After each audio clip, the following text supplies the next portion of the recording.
desarrollando. Ahora entraríamos a lo que es el diseño del programa docente. Ya se los había comentado.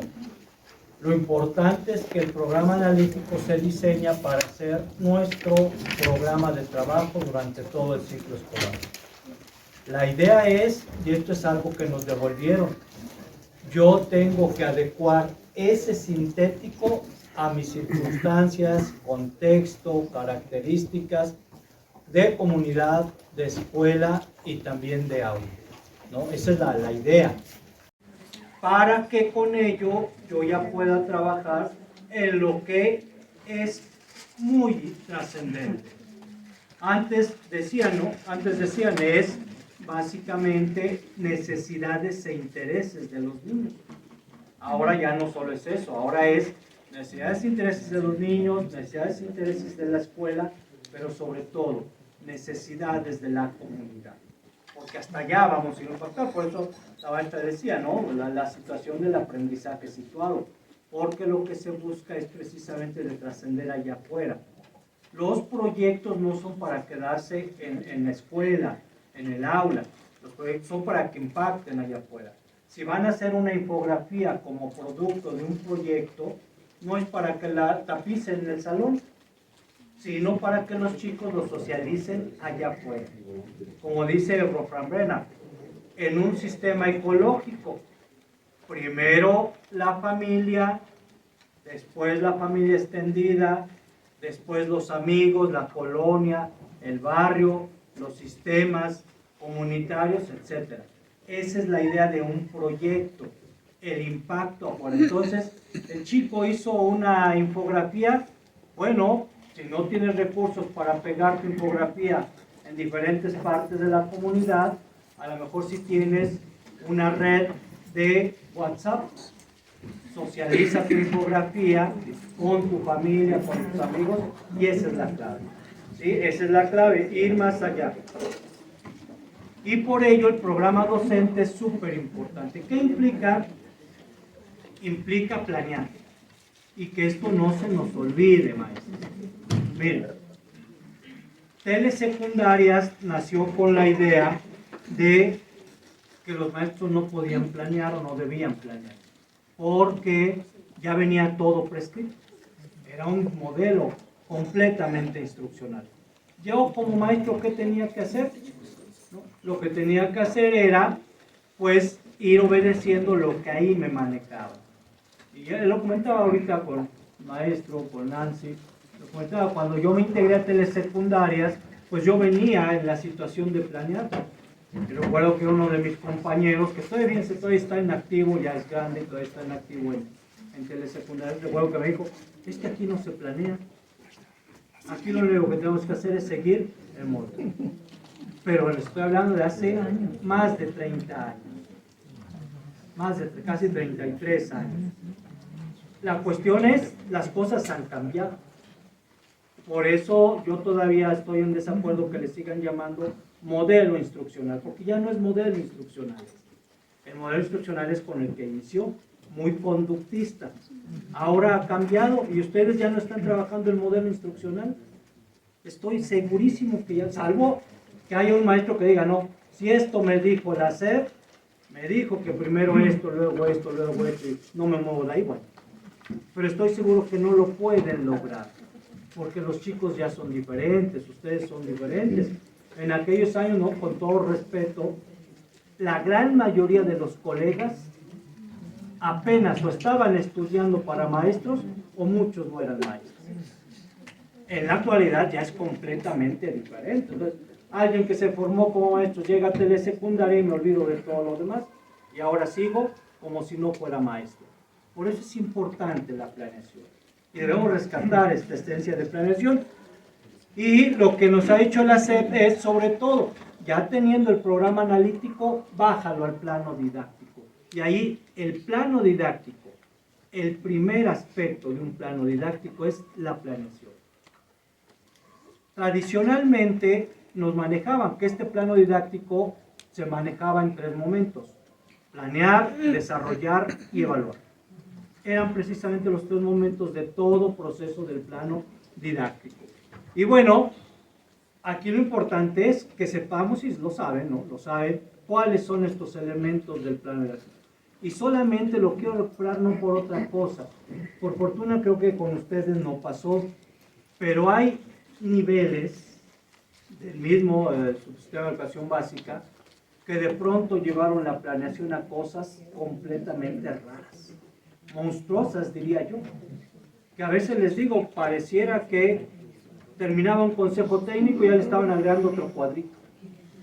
Que ahora agrégale libros del BEBA, que ahora agrégale que CISAT, que ahora agrégale que el programa de violencia de género, que ahora agrégale cuestiones.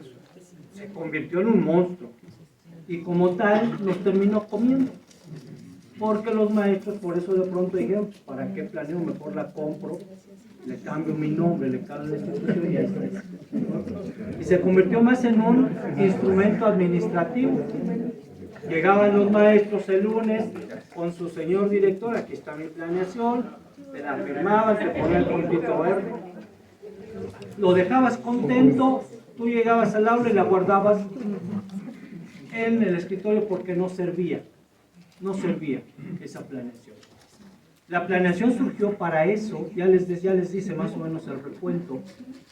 La primera forma de planear que se rescata ya como la conocemos es con Thorndike, 1935. Thorndike manejó 4 pasos que en el 49 rescató Ralph Tyler, 1949.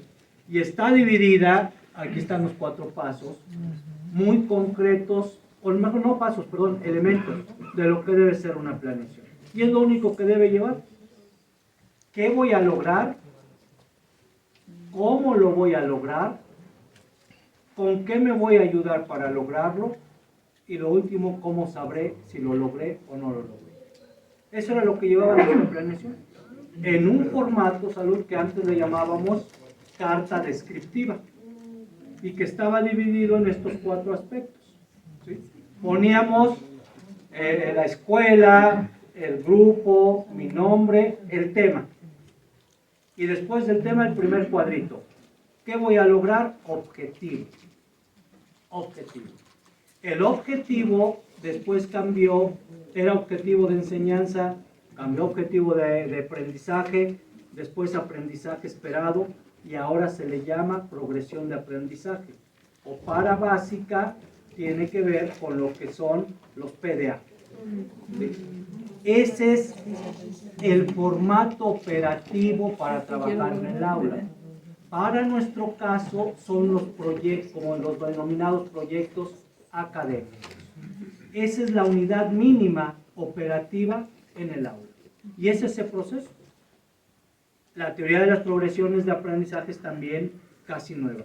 Nace en los 90 y se ha venido consolidando muy fuerte en muchos sistemas educativos. Y ahí estaba el que quiero lograr. Por fortuna ya no los dan. Aunque tenemos que meterle mano si es necesario, ajustarlo. Por ejemplo, aprendizaje es clave, pero hay razón de ello. La propuesta de reforma de aprendizaje es clave, lamentablemente la hicieron los economistas del CIDE. No tienen manejo pedagógico, con todo respeto. Y muchos aprendizajes esperados que ustedes les manejan no son aprendizajes esperados. A veces no son ni objetivos. Entonces también hay que cuidar. Si yo lo respeto tal cual, ¿no? En algún momento hacíamos ese ejercicio con colegas de primaria. Si tú respetas este aprendizaje tal cual y planeas a partir de él, porque esa es la otra idea, es que lo debes trabajar tal cual está. Entonces la pregunta es, tu planeación no sirve porque no estás partiendo de un aprendizaje esperado. Partes de una actividad y no puedes planear actividades de la actividad. Es ilógico. Es ilógico. Por eso la clave estaba ahí. ¿Qué quiero lograr? Y después vino la otra parte. ¿Cómo lo voy a lograr? Si ya sé a dónde quiero ir, vienen los procesos de trabajo. ¿Cómo lo voy a lograr para llegar allá? En otros momentos a esto se le llamó secuencia didáctica. Secuencia didáctica. Pero estoy hablando de... La secuencia didáctica fue Ralph Tyler en el 49 quien la manejó por vez primera y dijo, las actividades que los maestros realicen en esta parte, y ahí está el librito, deben ser secuenciales. Hilda Taba, su alumna en el 62, fue la primera que le llamó secuencia didáctica. Secuencia didáctica. Y con esa nos enseñamos a planear, muchos, ¿no? Nos enseñamos a planear. La secuencia didáctica perduró años 60, 70, 80 y un poco los 90. Pero después vino el constructivismo y dijo, ya no planeas por secuencias didácticas, planeas mediante estrategias. Y aparecieron estrategias de enseñanza y estrategias de aprendizaje. Y se acabó. Más o menos por ahí del 94 las secuencias didácticas desaparecieron. Porque además era una propuesta completamente conductual, una propuesta centrada en los maestros. Y la forma de planear constructivista estaba centrada en los niños. Por eso es que cambió toda esta lógica. Dejamos las secuencias y aparecieron las estrategias. Y bueno, después viene el tercer elemento, es con qué me voy a ayudar. Y ahí lo que entra sobre todo de manera concreta son los recursos. Recursos didácticos o material didáctico. Ustedes tienen una biblioteca impresionante de recursos y muchos digitales, que son importantes, visuales, ¿no? Que les vuelvo a repetir, eso es lo que distingue a telesecundarias. Y ahora nos debemos convertir en curadores de recursos. Puede ser que en nuestra biblioteca digital tengamos cierto recurso o que lo atraigamos de tanto que ahora hay en las redes, ¿no? Un video, por ejemplo. Un video a lo mejor me sirve solamente 4 minutos de un video que dura 20. Lo puedo recortar, dándole unos créditos, lo recorto y ahí me convierto en curador de recursos. Pero lo importante es hacerles llegar a los chicos lo más que se pueda. Y lo último, ¿cómo confirmaré? Que es la evaluación, que ahorita hablaré sobre ella. Pero después, en los años 70, apareció un nuevo elemento importante. En la mitad, durante el proceso, apareció cómo sabré si lo estoy logrando o no lo estoy logrando. Y apareció la evaluación formativa, que es con la que cerraré esta parte. Entonces ahora tenemos 5 elementos que debe tener toda planeación. Y nuevamente, como maestros debemos planear. Debemos planear, forzosamente. Eso es lo que nos distingue como maestros de algunas otras profesiones. Porque desde ahí estamos proyectando, y lo decía Ralph Tyler, el éxito, la eficacia de nuestro trabajo. Esa es la esencia. Entonces con estos pues surgieron modelos concretos, ¿no? Modelos concretos de planeación. El primero ya les decía, el centrado en la enseñanza, con actividades de enseñanza y lo que era la secuencia didáctica. Que aunque se quedó fuera la secuencia didáctica en el 94, lamentablemente el INE nos las rescató en el 2003. Y bueno, yo no sé cómo planean ustedes, ¿verdad? Pero de pronto se dio este boom, hace 10 años, de volver a planear por secuencia didáctica. Yo siempre les digo, si eres maestro conductista, planea por secuencia didáctica. Pero dudo que en estos momentos pueda ser maestro conductista. Ya no te lo permite las condiciones y los niños. Ya no te lo permite. Antes sí, era muy fácil. Pero lo peor, como muchos que trabajamos secuencia didáctica se nos olvidó, los nuevos ya no sabían qué era secuencia didáctica. Y redujeron la secuencia didáctica a algo que no es actividades de inicio, actividades de desarrollo y actividades de cierre. Eso no es secuencia didáctica. ¿Sí? Yo les sugiero que se olviden de la secuencia didáctica. Ya no ayuda, salvo si eres maestro conductista y eres un maestro que te gusta llevar la batuta de todo lo que hacen tus alumnos. Salvo si eres así. Porque después aparecieron las estrategias de enseñanza y de aprendizaje y planeábamos por estrategias. La primera, o de las primeras estrategias que aplicábamos en el constructivismo era aquellas para detectar o identificar los conocimientos previos de los chicos. Y había varias estrategias. Ya decidía yo cuáles aplicar. Y después de ahí más estrategias. Y ahora la que nos están proponiendo es la centrada en resolución de problemas comunitarios. Y las formas de planear van a ser diferentes. Pero telesecundarias le está dando el sentido de trabajar en proyectos. De hecho, hay 5, vaya, yo a veces también critico eso, ¿no? Que nos manejan 5 formas de proyectos o modalidades de proyectos. Proyecto académico, proyecto parcial de aula, proyecto escolar y proyecto comunitario. Así como que de pronto no queda uno mareado de tanto proyecto, pero pues la esencia es eso. ¿Qué es lo que tendríamos que hacer? Porque todavía falta, todavía estamos hablando inclusive en algún momento en el vacío, que nos den a conocer los libros de proyectos. Si todavía falta. ¿Cuál es la esencia? La esencia es que veamos si son proyectos o no, porque hoy te lo comentábamos con nuestro Homero, con Nancy lo comentábamos. Por ejemplo, en primarias ya se socializaron los libros de proyectos de aula, de escuela y de comunidad.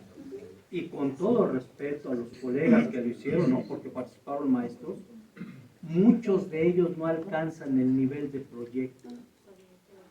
Y eso va a ser lamentable si los maestros no ponen cuidado en ello. A veces son simples actividades, pero no son proyectos. Ojalá ustedes sigan dándole el nivel de proyecto a lo que se les propone.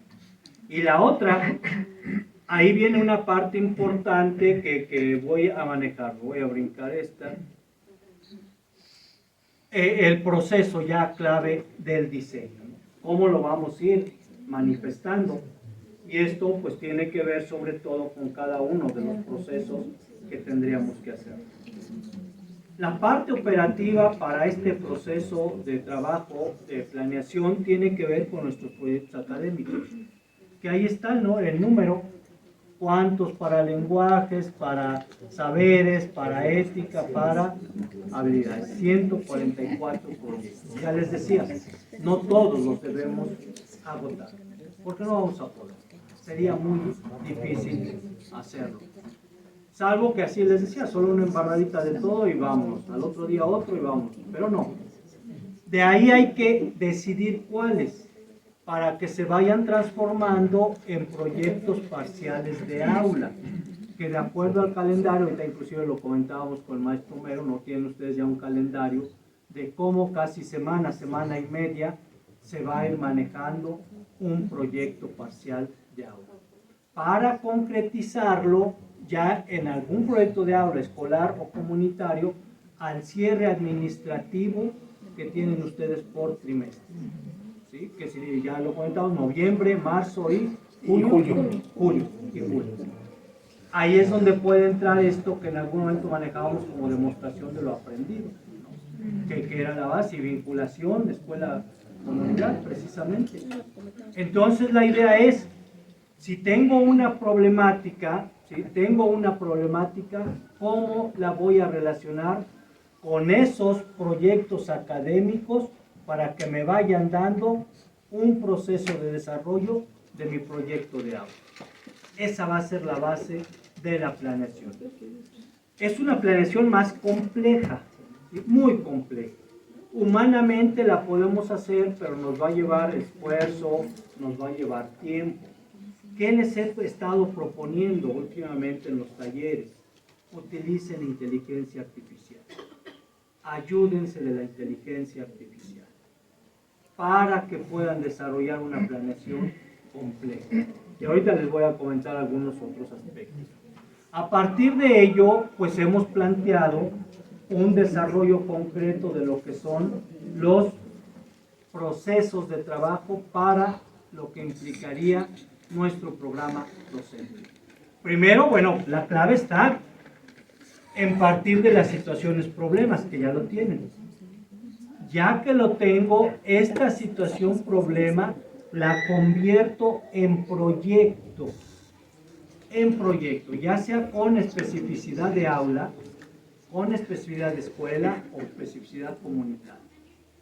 Ya ustedes lo deciden. Teniendo siempre en visión, lo que voy a estar yo trabajando va a ir en relación a ese cierre trimestral que se va a hacer. Ya que tengo mi situación problema convertida en proyecto, ahí es donde a partir de esos contenidos y subcontenidos que definí en mi programa analítico, hasta ahí aparecen los proyectos académicos. Y ahora sí, son los que me van a estar dando guía para todo lo que sigue en el trabajo aula. Estos proyectos académicos son los que le van a dar vida al proyecto parcial de aula. Y por lo general se van a desglosar en tareas.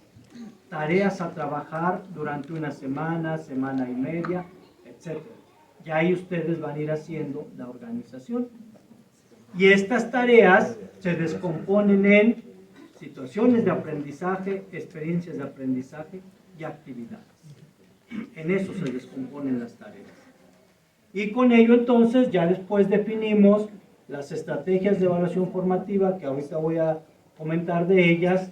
Se describen los recursos y materiales didácticos, y ya al cierre en el trimestre que decíamos, ¿no? Al cierre del proyecto ya concreto de aula, escolar o comunitario, puedo evaluar con rúbricas.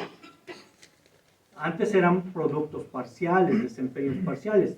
Aquí ya va a ser un desempeño producto más complejo, entonces me puedo ayudar con rúbricas para hacer esta evaluación. Esa es la propuesta que les estamos ofreciendo en la idea de ir relacionado con ello. Vienen los libros de texto, libros de proyectos para ustedes, ¿no? La idea es porque siempre surge este sentido. Y está la disyuntiva, porque así lo han planteado ya en los otros niveles que ya tienen sus libros. A ver, si aquí me marca este proyecto, ¿me voy a basar en este proyecto o me voy a basar en lo que sería lo que definí en mi programa analítico? Son dos cosas. No hay que olvidar que los libros de texto son apoyo. Son apoyo. Es un recurso muy valioso, muy importante, porque como dice Max Arriaga, muchos de nuestros estudiantes y maestros a veces es lo único que pueden tener como recurso. ¿Sí? Está muy bien, pero inclusive hay momentos en que esos libros pueden ser súper rebasados, sobre todo en algunos lugares donde los chicos tienen acceso a internet, donde los chicos pueden acceder a otras fuentes, en el caso de ustedes, con todo lo que tienen como recursos digitales. Entonces no olvidemos, son un apoyo muy importante. Y de ahí ver si lo puedo yo trabajar o no lo puedo trabajar. ¿Qué me ayuda de ello? ¿Qué tengo que ajustar de esos proyectos? Porque los diseñaron colegas que a lo mejor desconocen la realidad de Potejé. ¿Y quién mejor conoce la realidad de Potejé? Ustedes, los que están en esa comunidad, ¿no? Entonces ahí está la clave. Son libros no para que sean prescriptivos, son libros que pueden recibir ajustes.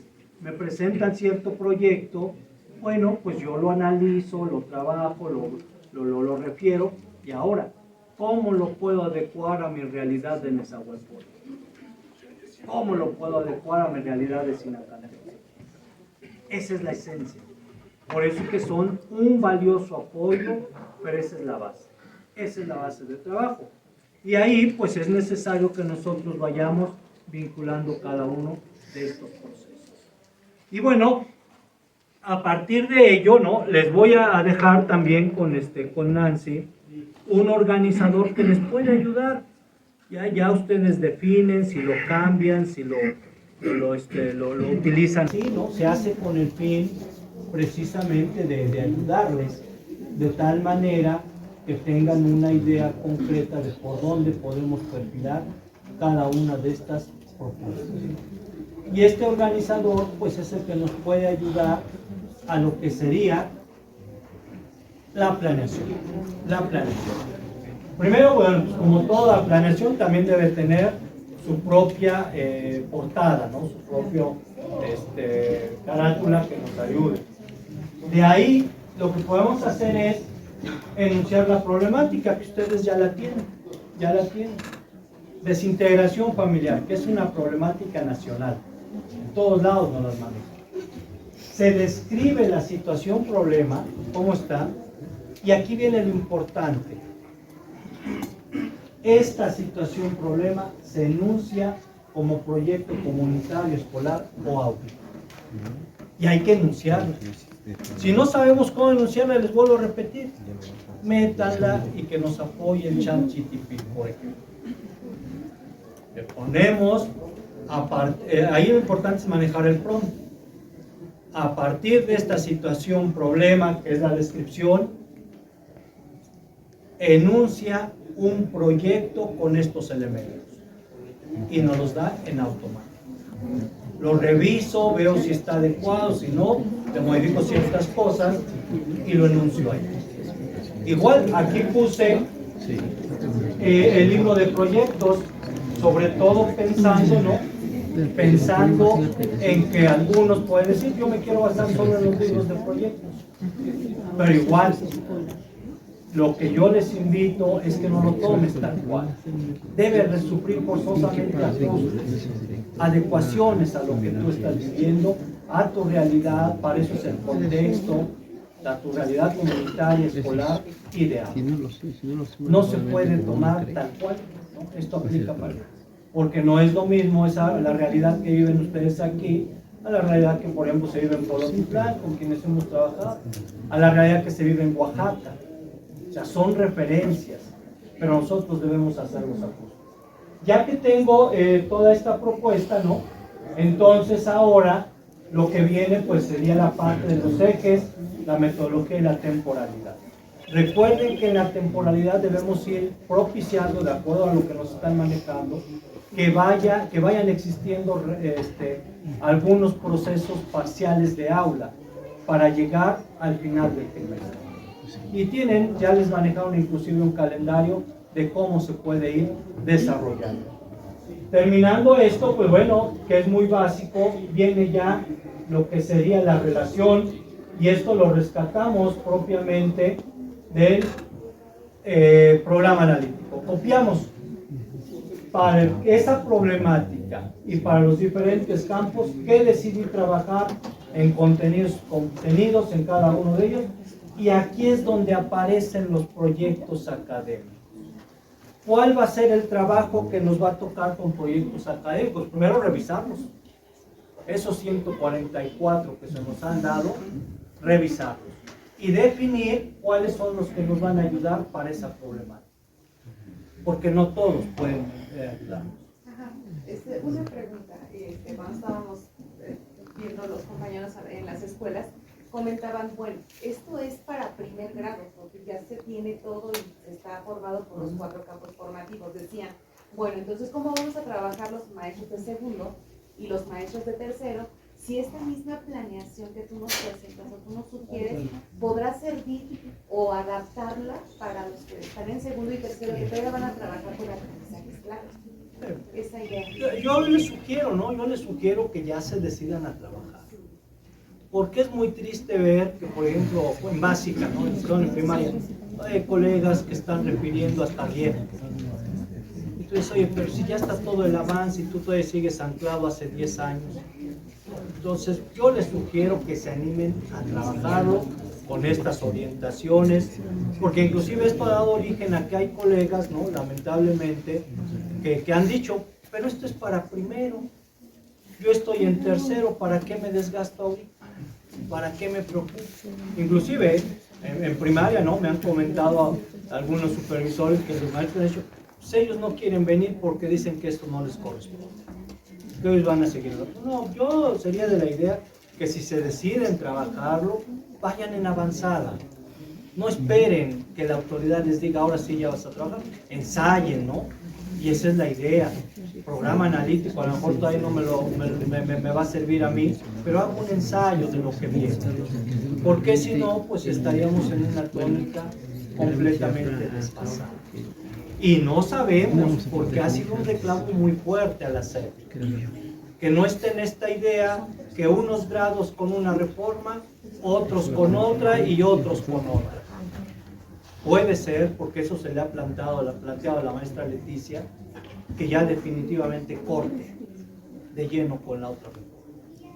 Y que ya simplemente no sabemos.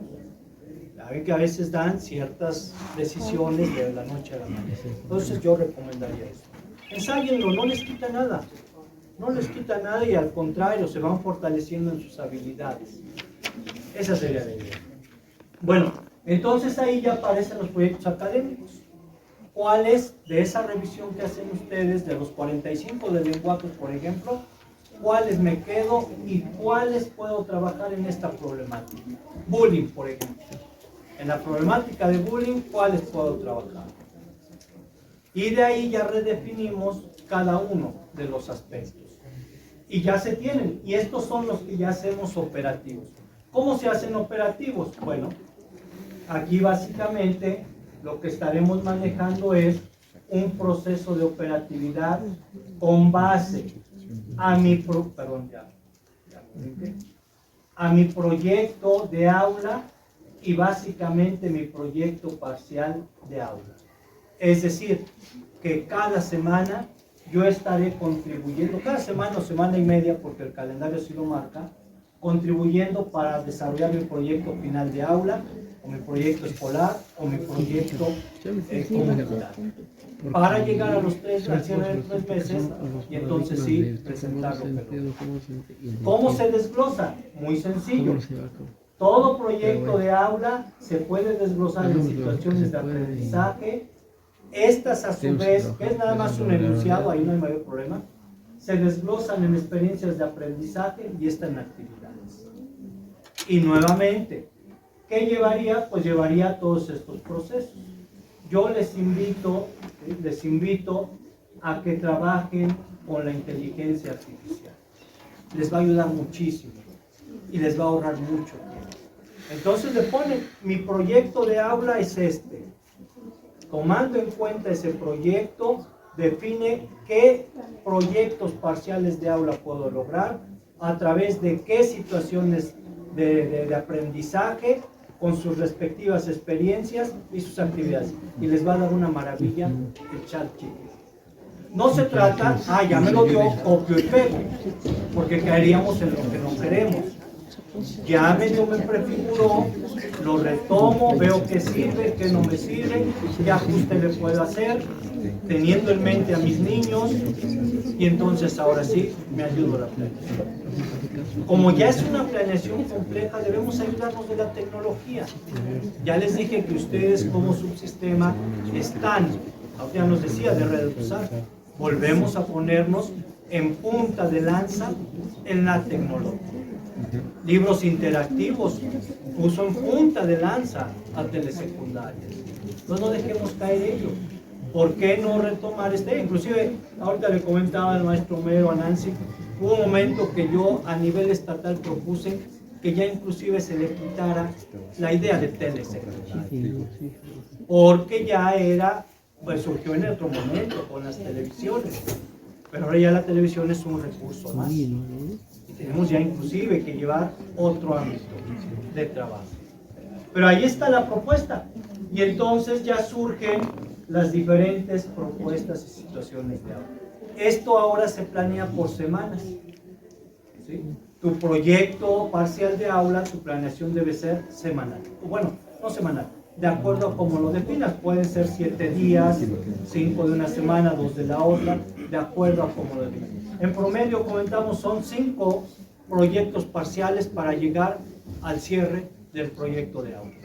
Entonces, son 5 planeaciones integradas que puedes hacer en ello. Y lo puedes integrar para los 3 meses.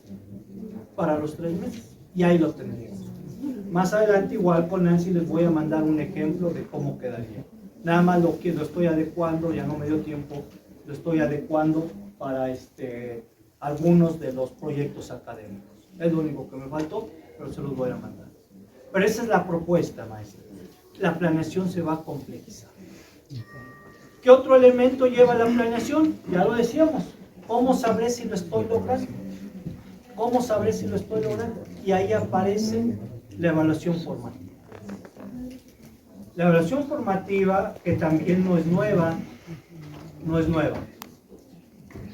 En nuestro sistema la veníamos trabajando desde los años 80. apareció sistemáticamente en los años 60 con Michael Scriven.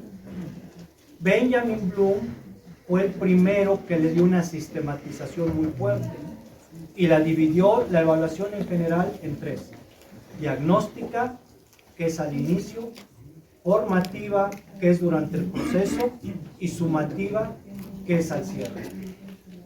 Esa es la base. Diagnóstica, pues ya lo hicieron, lo van a hacer en programa analítico para con sus estudiantes. Ahora, para el desarrollo de todo esto, deben trabajar evaluación formativa. Evaluación formativa, que no es otra cosa, y lo dijo la RIEP 2011, aprendizajes clave. Lo único bueno que le vi a esa reforma, volvió a retomar la idea de evaluación formativa, y ahora con el acuerdo 0822 lo vuelven a retomar.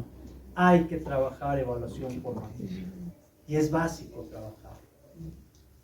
Va en contra de las calificaciones, y hay que tener en cuenta ello, y ojalá esa sea también la cultura que empecemos a renovar. Evaluar no significa calificar, aunque hay muchos que están en la idea y todavía les hace mucho ruido poner números. Pero es una mala cultura, es una cultura completamente racista, y peor aún, eugenésica. Si tu ideal es excluir a los alumnos, califica. Ese es tu ideal. Si tu ideal es que haya alumnos reprobados, califica. Yo recuerdo una colega, siempre pongo esta anécdota, una colega, ahora es supervisora de telesecundarias. Recuerdo esta colega cuando trabajábamos en normales, a lo mejor fue tu maestra también y se lo manejaba a ustedes, a lo mejor se acordarán. Y ella les decía, no sé si fue tu maestro o alguno de otros grupos, les decía a los compañeros: pero en la evaluación yo tengo la sartén en el banco, así es que cuídense mucho. Esa era la forma como conocíamos la evaluación. La evaluación formativa es bondadosa, ¿sí? La evaluación con calificación nació para desaparecer razas enteras. Salvo si tú eres racista, pues adelante, ¿no? Aplícalo, para eso estabas. Y de hecho para eso nos pusieron como estos calificantes. Les voy a decir un instrumento y espero no rasparlos, y si los raspé, pues allá ustedes. El mejor instrumento, son dos instrumentos que se idearon para excluir y de forma racista, es los tests, sobre todo el de coeficiente intelectual, y la lista de cotejo. Si ustedes utilizan lista de cotejo, implícitamente lo que quieren es excluir a sus alumnos.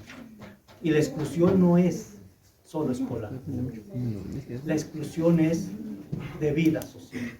Entonces hay que tener cuidado. Pero es que la SEP nos dice que utilicemos lista de cotejo. También a la SEP no hay que hacerles mucho caso porque es una entidad administrativa, no es académica. La lista de cotejo nació en 1909 en las fábricas con un solo fin: correr a los obreros que no estaban siendo productivos. Si tu idea es correr a los alumnos que no están aprendiendo, utiliza listas de cotejo. Pero si tu idea es mantener a tus alumnos y ayudarles, utiliza estrategias de evaluación formativa. Se ha demostrado desde 1998 que si utilizas estrategias de evaluación formativa, ayudarás en el desempeño y en el logro académico de tus estudiantes. Y evaluaciones a nivel internacional. Por eso se sigue insistiendo. Benjamin Bloom tenía una máxima que decía: con un poco más de tiempo y de ayuda, aplicando la evaluación formativa, puedes lograr que todos tus alumnos lleguen a evaluación sumativa con 10. Y aquí tenemos una oportunidad muy grande, que nuestros grupos no son muy amplios. Entonces tenemos toda esa posibilidad. Estrategias de evaluación formativa. y hay que aplicarlas. Debe haber un timing muy concreto para aplicarlas. En promedio, debes aplicar, dicen los autores, de 3 a 5 estrategias por día, con las cuales tú te des cuenta si estás avanzando, tus chicos no están avanzando. Son 2 cosas, y lo manejaba Benjamin Bloom, 2 cosas que puedes hacer después de que apliques la evaluación formativa. Una, si son pocos los chicos que no han avanzado, les das feedback. Y la segunda, si son más de la mitad, detente y plantea el trabajo de aula de otra manera porque no te está funcionando.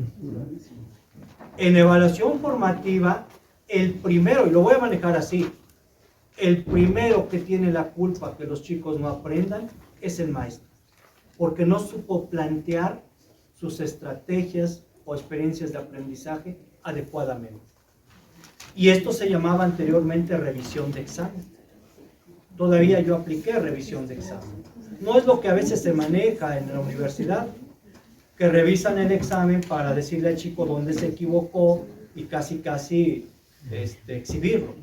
Revisión de examen era, después que aplicábamos una batería pedagógica, hacer un análisis estadístico para ver en qué más se había equivocado el chico o los chicos, y esos temas donde los chicos habían salido bajos, volverlos a enseñar con otras estrategias, porque el problema había estado en el docente que no adecuó bien sus estrategias.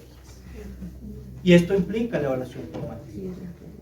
Por eso es que dice Benjamin Bloom, si tú haces un alto y te das cuenta cómo están los chicos, puedes decidir si continúas o cambias las cosas, si es que no te están funcionando.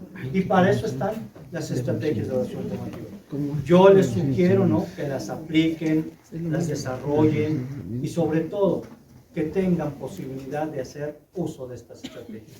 Benjamin Bloom, en su secuencia didáctica, cada que cerraba un aspecto de la secuencia, aplicaba o sugería aplicar estrategias. No eran estrategias, eran pruebas.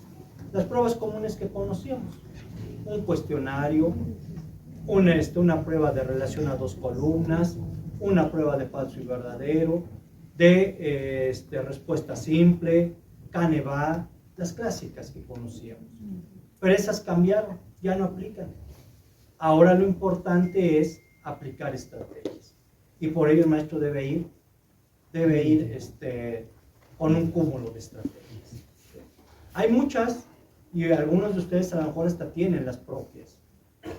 En la presentación que les voy a dejar con Nancy en un rato más, ahí les estoy ofreciendo un librito donde rescato 101 estrategias de evaluación formativa. No son diseñadas por él, ¿ya lo tienen? Excelente. Entonces ahí están. No son mías, las rescato de muchos autores que han hecho sus propuestas de evaluación formativa. Ya ustedes las pueden trabajar sin mayor problema. Y entonces de esta manera evaluamos. Pero siempre queda, y con esto cierro, siempre queda la situación. Pues sí, pero mi director me va a pedir números. Llega el trimestre, ¿no? Cerramos el trimestre, me van a pedir. Bueno, precisamente, hasta ese momento aparece el número. Mientras tanto, lo que es agosto, septiembre, octubre, mitad de noviembre, no hables de números, no hay necesidad. No hay necesidad. Aplica estrategia de evaluación formativa. Los números aparecen hasta el cierre del trimestre administrativamente, y a eso se le llama evaluación sumativa. Ahí entra la evaluación sumativa. Benjamin Bloom a este proceso de evaluación formativa al paso de evaluación sumativa, es decir, transformar lo que trabajaste evaluativamente a número, le llama certificación. Los franceses le llaman acreditación. ¿Sí? Acreditación. Entonces la clave está en cómo transformar. Es muy fácil. Es súper fácil. Con juicios que hagas de tus alumnos. Pero si en verdad aplicaste estrategias de evaluación formativa, es un hecho que tus alumnos estarán fluctuando entre 10 y 9.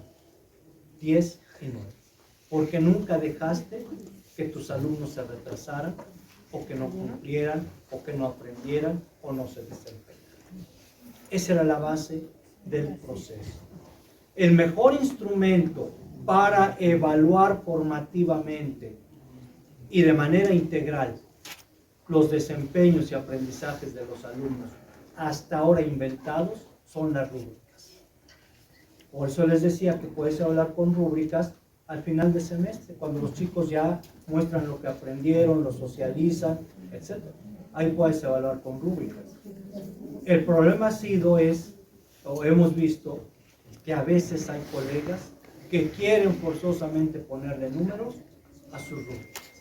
Las rúbricas no llevan números. Si le pones número, ya le echaste a perder. Dejó de ser rúbrica. Los estadounidenses tienen una diferencia muy concreta entre lo que es una rúbrica y lo que es una matriz de calificación, que son muy parecidas. La gran diferencia es que la matriz de calificación maneja números y la rúbrica maneja valores cualitativos. Pero la matriz de calificación no sirve para valorar, sirve para calificar. Si tu ideal es calificar, que ya les dije cuál es el sentido, pues entonces aplica matrices, pero no les llames rúbricas. Y lo importante es entonces que para evaluar formativamente podamos utilizar rúbricas. Y esto ya se hace al final administrativo que manejamos, que es el trimestre. Y ahí aparece la evaluación sumativa, que implica reflejar todo este proceso formativo en un número, de forma administrativa. Esa es la idea pedagógica. Esa es la idea pedagógica que tenemos que manejar para que aparezcan las calificaciones. Mientras tanto, pues aplica estrategias de evaluación formativa durante todo el proceso para ir ayudando a tus alumnos a que mejoren su aprendizaje y su desempeño. Y esa sería básicamente la esencia de la planeación. ¿Qué voy a lograr? Proyectos académicos. ¿Cómo lo voy a lograr? Experiencias de aprendizaje. ¿Cómo sabré si lo estoy logrando? Evaluación formativa, estrategias. ¿Con qué me ayudaré? Ustedes van a tener o tienen muchísimos recursos y material didáctico. Por último, ¿cómo sabré si lo logré? Rúbricas. Esa es la base. Y con esto yo cerraría agradeciéndoles mucho su atención, al maestro Vero, a Nancy y a cada uno de ustedes.